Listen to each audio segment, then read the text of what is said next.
पूर्वजों की तुलना में आज की दुनिया अपेक्षाकृत अधिक समृद्ध, शिक्षित, सशक्त एवं साधन संपन्न है। वैज्ञानिक, आर्थिक एवं बौद्धिक क्षेत्रों में गत शताब्दियों में हम कहीं आगे बढ़े हैं, फिर भी इस प्रगति का लाभ नहीं मिल पा रहा है। मनुष्य दिन दिन अधिक दुर्बल, रुग्ण, चिंतित, उद्विग्न, दरिद्र, दुर्गुणी एवं व्यक्तित्व की दृष्टि से हीन होता जा रहा है।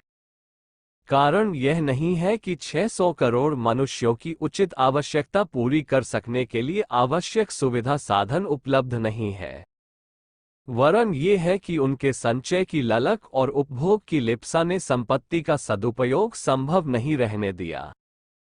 साधनों की वृद्धि तेजी से जारी है, संपन्नता बढ़ रही है, इतने पर भी यह आशा नहीं बंधती कि प्रस्तुत कठिनाइयों का कोई हल निकलेगा। अमेरिका जैसे धन कुबेर इस बात के साक्षी हैं कि बहुत वैभव होने पर भी मनुष्य शारीरिक और मानसिक दृष्टि से किस तेजी के साथ दुर्बल एवं रुग्ण होते चले जा रहे हैं। पारिवारिक और सामाजिक जीवन में उन्हें कितनी भारी कठिनाइयों का सामना करना पड़ रहा है। बढ़ते मनोरोग और अपराध ये बताते हैं कि बढ़ा हुआ वैभव भी व्यक्ति को सुखी एवं समुन्नत बनाने में कुछ अधिक कारगर सिद्ध नहीं हो रहा है। यहाँ वैभव वृद्धि की अनुपयोगिता नहीं ठहराई जा रही है और उन प्रयत्नों के विरुद्ध भी कुछ नहीं कहा जा रहा है। संपत्ति बढ़ना तो मनुष्य के कौशल एवं पुरुषार्थ का ही प्रतिफल है, अस्तु उसे सराहनीय ही कहा जाएगा।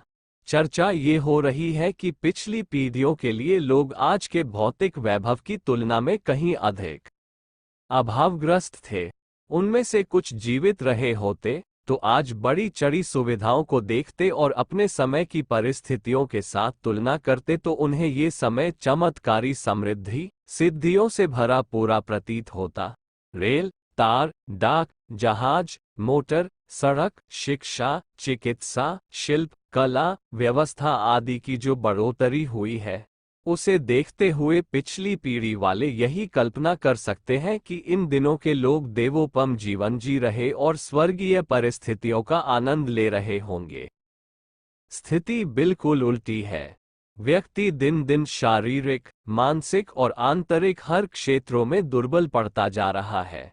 रुग्णता और दुर्बलता एक फैशन एवं प्रचलन है। यद्यपि पौष्टिक खाद्य पदार्थों और चिकित्सा साधनों की कोई कमी नहीं है, उसी प्रकार मस्तिष्कीय विकास के लिए पाठशाला से लेकर पुस्तकों तक के अगणित साधन उपलब्ध हैं।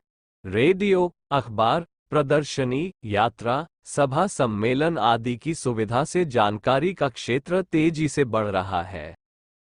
अशिक्षा के विरुद्ध युद्धस्तरीय प्रयत्न चल रहे हैं और विज्ञ एवं कुशल लोगों की संख्या तूफानी गति से बढ़ रही है।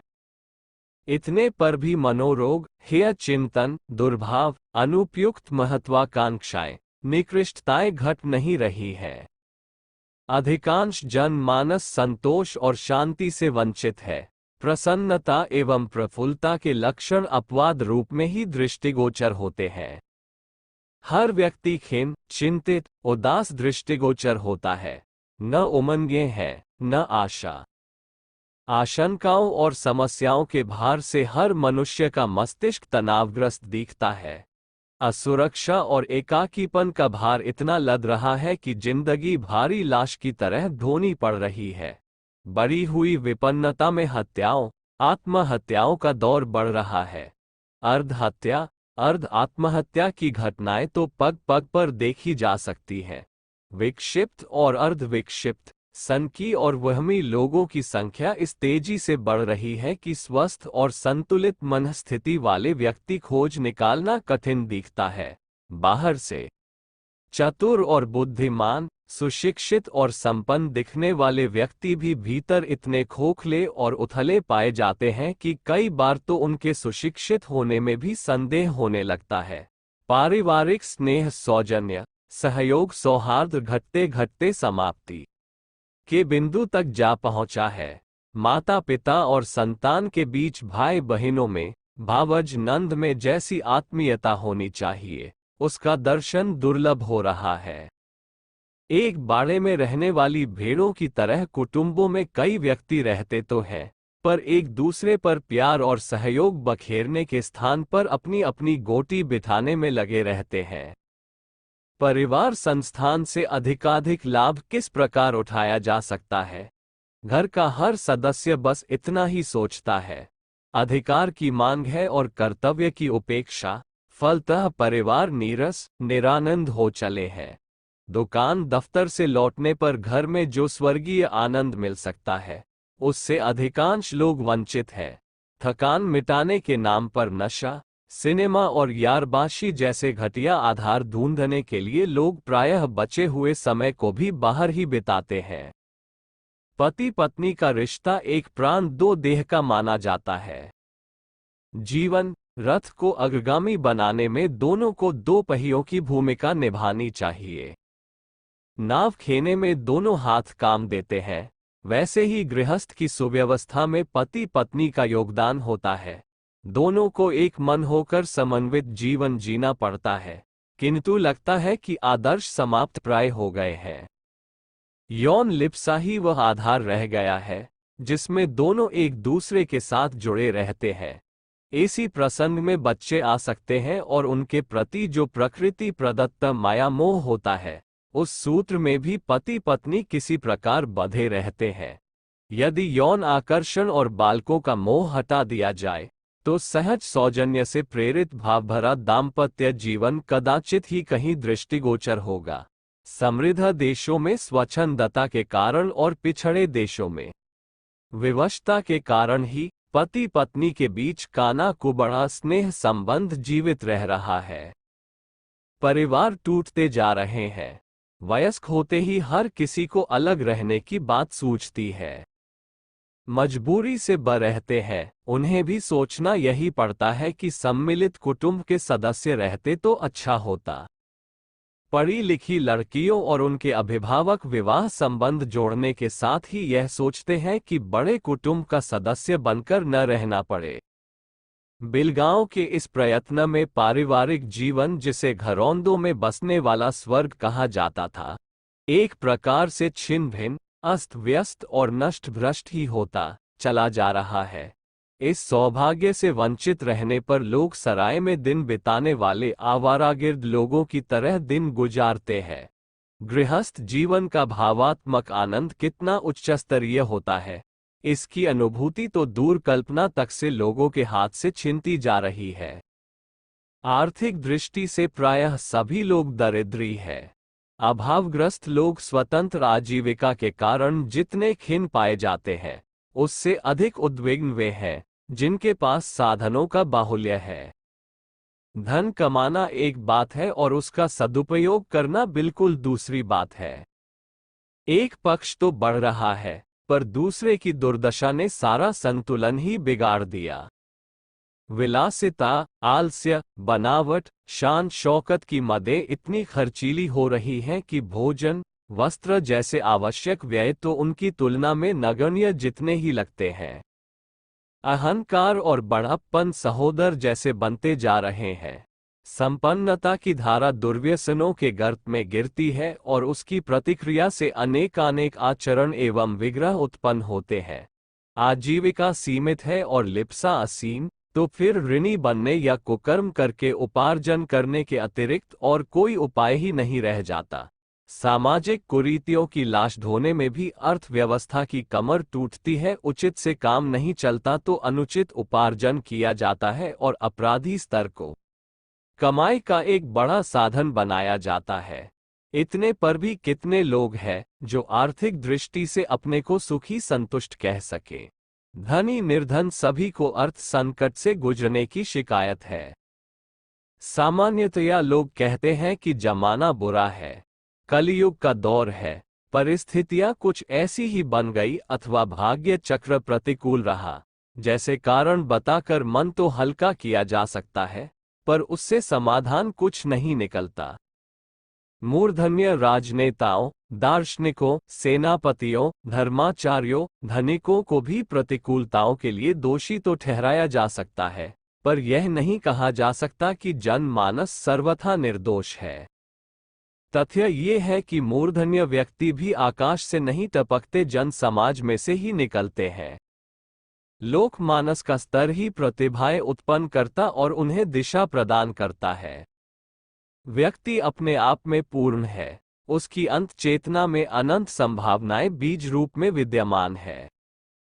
वे उभरती है तो व्यक्तित्व का स्तर बनता है और उस आधार पर विनिर्मित हुई प्रतिभा अपना चमत्कार दिखाती है।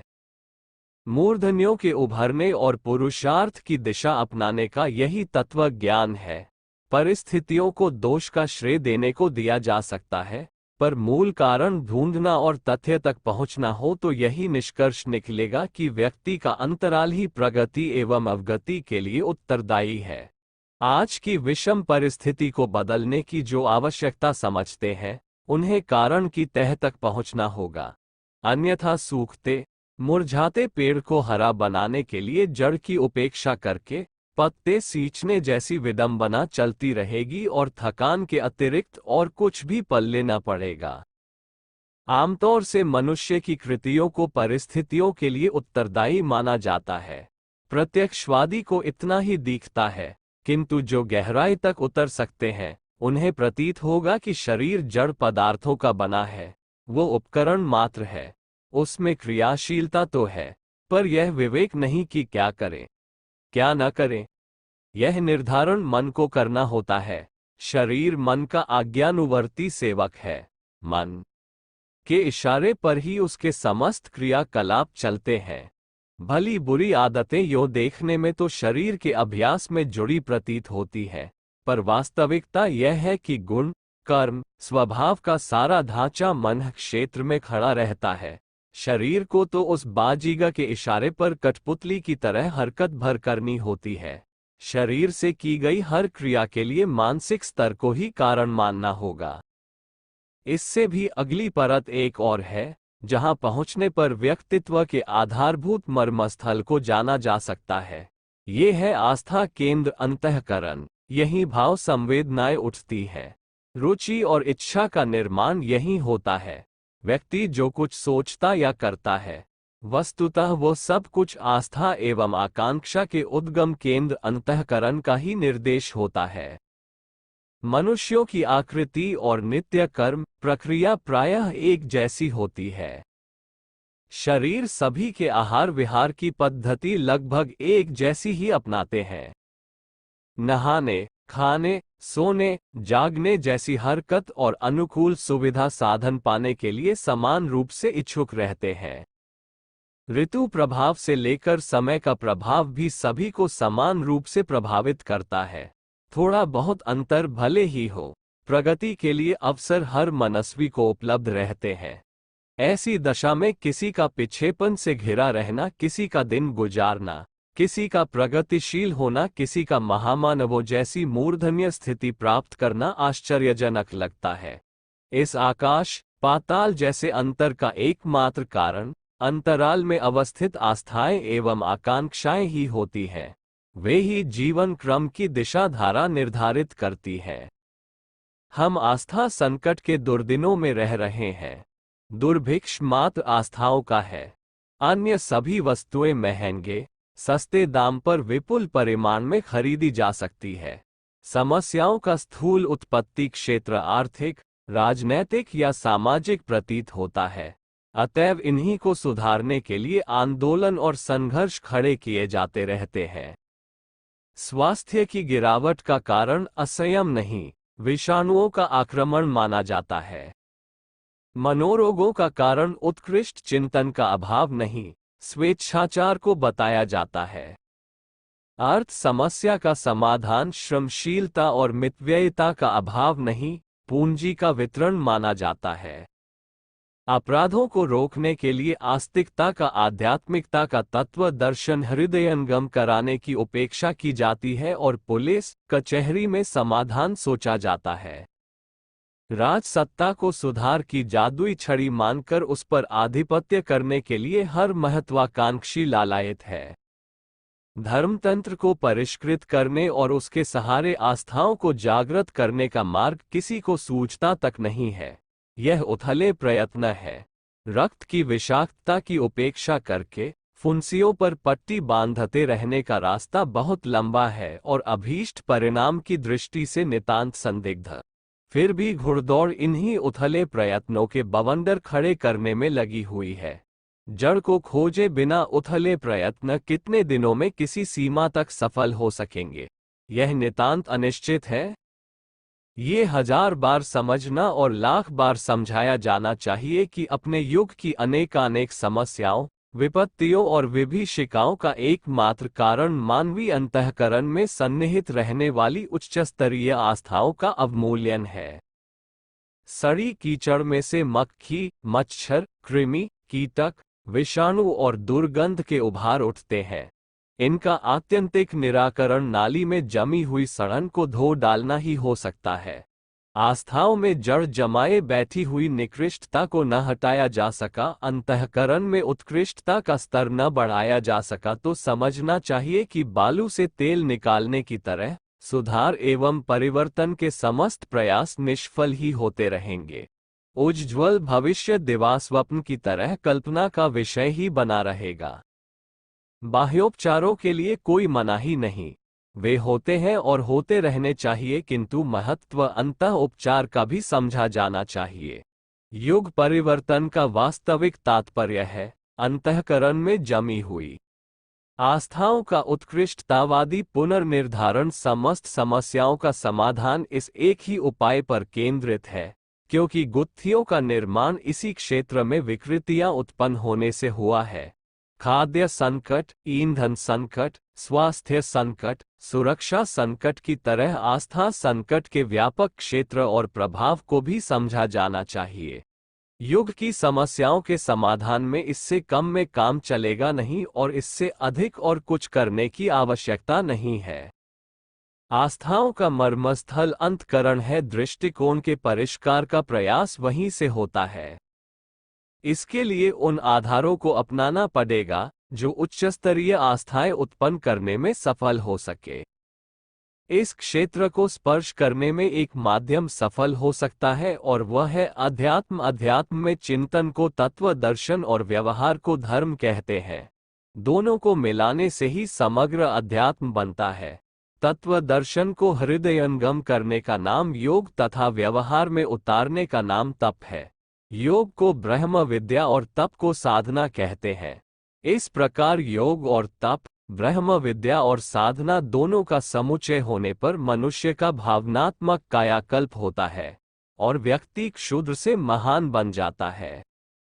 गहन चिंतन द्वारा भी आस्थाएं जगाई जा सकती है, लेकिन उसमें तर्क का समावेश रहने के साथ साथ श्रद्धा भी जुड़ी रहनी चाहिए।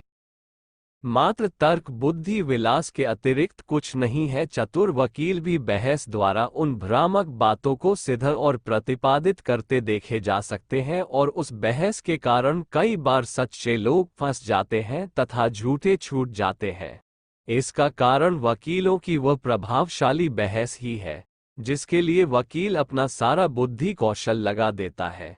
इसलिए मस्तिष्क को माध्यम मानते हुए भी आस्थाओं का परिष्कार करने के लिए उन्हें उच्चस्तरीय बनाने के लिए पर्याप्त नहीं माना जा सकता।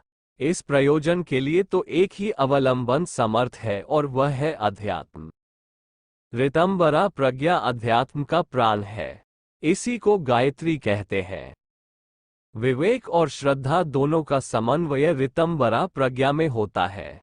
विवेक अर्थात दूरदर्शिता, श्रद्धा अर्थात उच्चस्तरीय आस्थाओं में उल्लास भरी साधना, अभिरुचि यह भाव संवेदनाएं जिस चिंतन और जिस अभ्यास के द्वारा उभारी जाती है वही ऋतंबरा प्रज्ञा है। संक्षेप में इसे प्रज्ञा भी कहा जा सकता है। गायत्री मंत्र की अंतरात्मा को प्रज्ञा की प्रेरणा बनाया गया है। ये तभी जीवित होती है जब उसमें प्रेरणा देने और प्रवाह उत्पन्न करने की क्षमता हो। गायत्री मंत्र में सब कुछ विद्यमान है। उसके 24 अक्षरों में बीज रूप में मान्यताओं, संवेदनाओं और प्रेरणाओं का सुनियोजित तारतम्य विद्यमान है। युग परिवर्तन के लिए, लोकमानस को उच्चस्तरीय बनाने के लिए इस अवलंबन के अतिरिक्त ऐसा कोई कारगर उपाय नहीं खोजा जा सका जो मनुष्यों में देवोपम आस्थाएं जगाने, प्रेरणाएं उगाने और सक्रियता अपनाने के लिए अभीष्ट लक्ष्य तक पहुंचा सके। उज्ज्वल भविष्य के निर्माण तथा प्रस्तुत विकृतियों का निवारण करने के लिए युगांतरीय चेतना द्वारा उभय पक्षीय प्रयोजन संभव होने जा रहा है। प्रज्ञावतरण उसी के उदय और उद्भव का नाम है। इन दिनों इसी का अवतरण काल है। अरुणोदय की वेला सन्निकट है और नव प्रभात की संभावनाएं प्रकट तथा प्रत्यक्ष होने जा रही है। विकृतियों और विपन्नताओं के अंधकार का निराकरण तथा प्रगति और उत्थान की परिस्थितियां उत्पन्न करने के लिए आवश्यक ऊर्जा का संवर्धन जिस युग प्रभात में होने जा रहा है, उसी को अपने समय का अवतार कहना चाहिए। सामान्य स्तर के मानवीय प्रयास इतने बड़े प्रयास में कम न पड़ जाएं। इसके लिए सूक्ष्म जगत में युग चेतना का विशिष्ट प्रादुर्भाव हो रहा है। युग समस्याओं के समाधान में प्रज्ञावतार महती और सफल भूमिका संपन्न कर सकेगा। यह इतना निश्चित है कि इसमें राय रत्ती भी संदेह नहीं किया जा सकता।